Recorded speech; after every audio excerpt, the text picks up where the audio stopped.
Good evening, everyone. This is Srikanth Rajan from mpiinvest.com. What a day it was, right? We had a bullish day where the market, first of all, opened with a big gap up at 17,121 and went on to have a volatile day. And I, in fact, thought the market was actually going to be flat for the day until there was a strong buying that came in at 3 p.m. and the market just flew away to above 17,200. Yes, there was a big breakout at 3 p.m. In fact, I want you to open the chart of Nifty and check it out. You can see the kind of power Nifty got at around 3 p.m. Looks like some FIA buying at that time. Otherwise, I don't think we could see such a big buying at that hour. In fact, because of which the Nifty closed up 1.46%.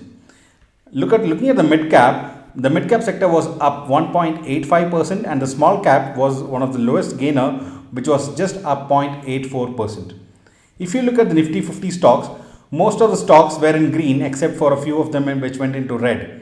So if you look at Adani Ports was the major gainer, top gainer, which was up 6.14%, followed by major positivity in Bajaj Auto, up 6%.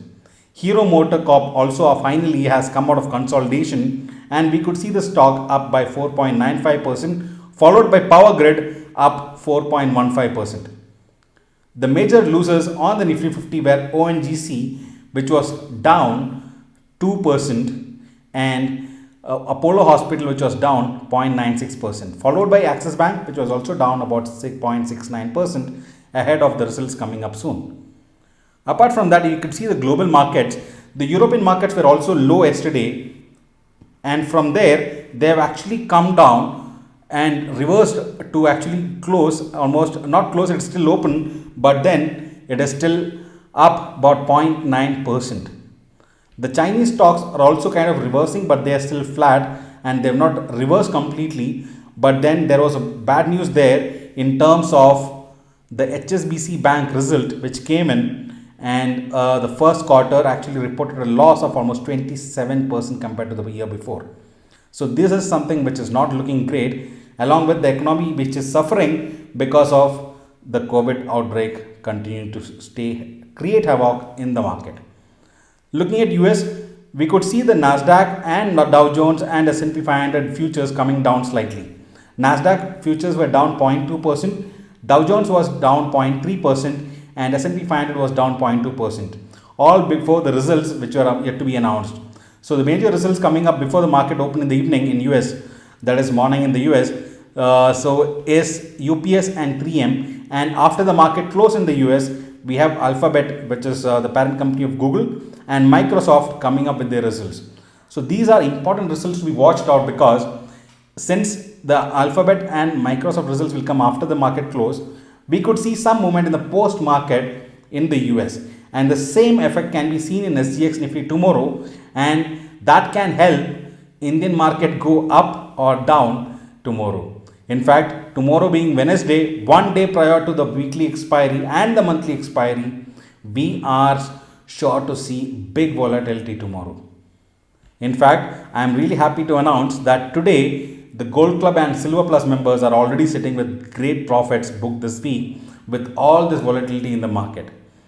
If you want to be part of the Gold Club, ensure that you connect with me, and those who are not part of MPA family, do go to the description or our website to understand how to join our community free. Coming to some stock specific news, Bajaj Finance, who is supposed to report their results sometime later in the evening, has actually given positivity to the Hdfc segment.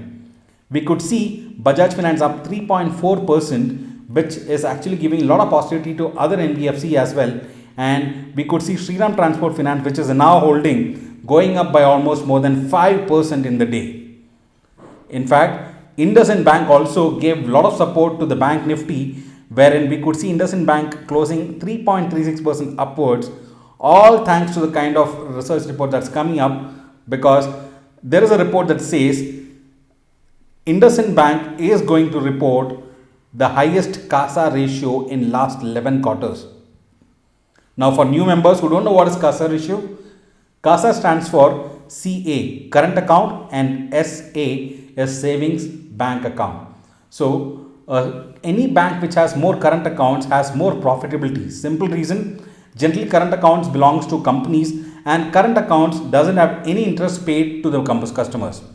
And higher number of current accounts means lower the interest to be paid. That is first thing. Second thing, higher the number of current accounts, since most of these accounts belong to companies, there are a lot of fund which actually rotates in the bank during this period.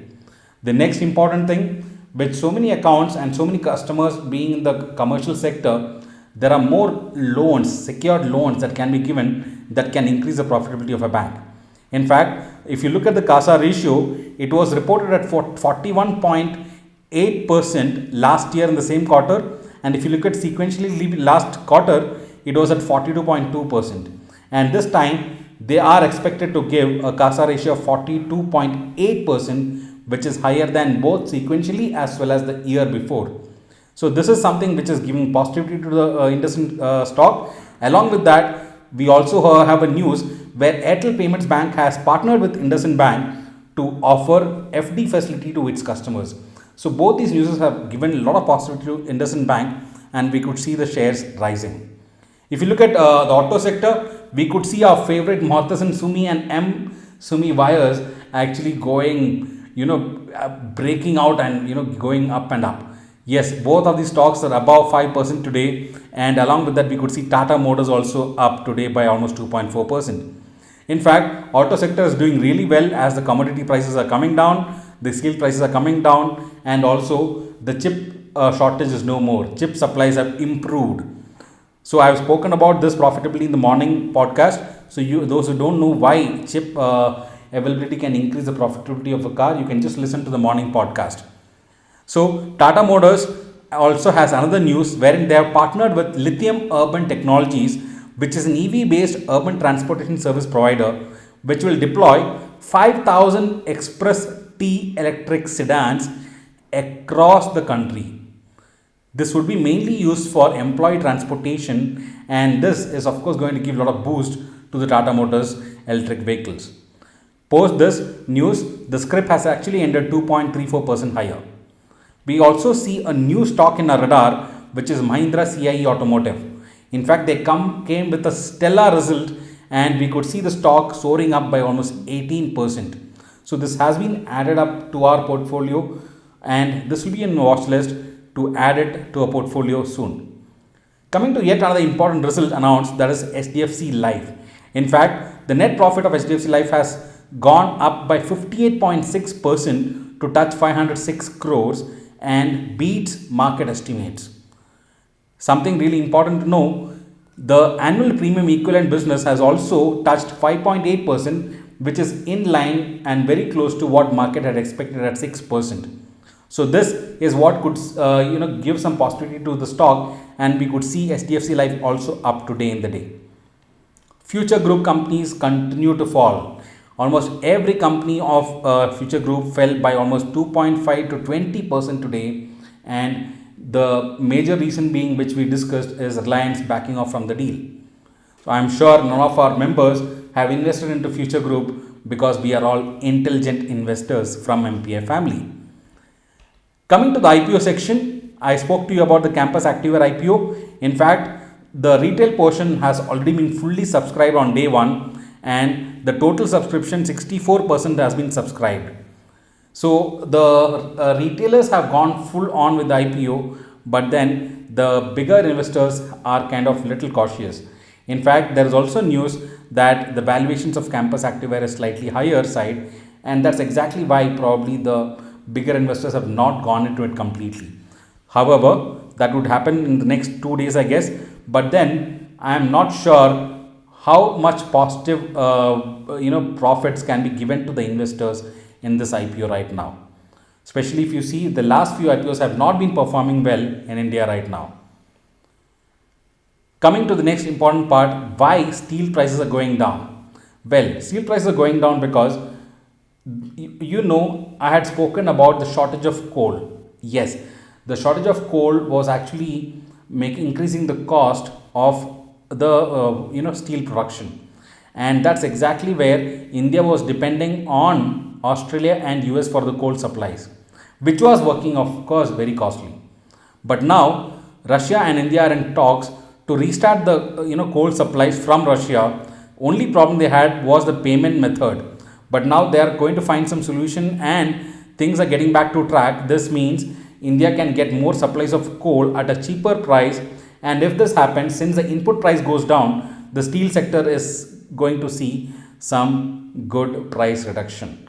So these are all the reasons why we could see the steel stocks also going down slightly, right, as the price rise expectations are kind of feeble now. So overall, it was a positive day. We could see most of our stocks in really good green today. I am sure some of you would have booked some partial profits. And like I told you, the market is going to continue to be volatile right now. So it is better we book out some profits at each rise and keep adding good stocks at each dip. So this is the strategy that I'm going to follow for the next few weeks, and I will keep you updated if there is any change. So with that, I end this podcast, but before that, do remember to press the like button and put your comments in this podcast so that we can get back to you here itself. With that, this is Srikanth Rajan signing off. Goodbye until we catch up tomorrow for the morning market podcast. Goodbye.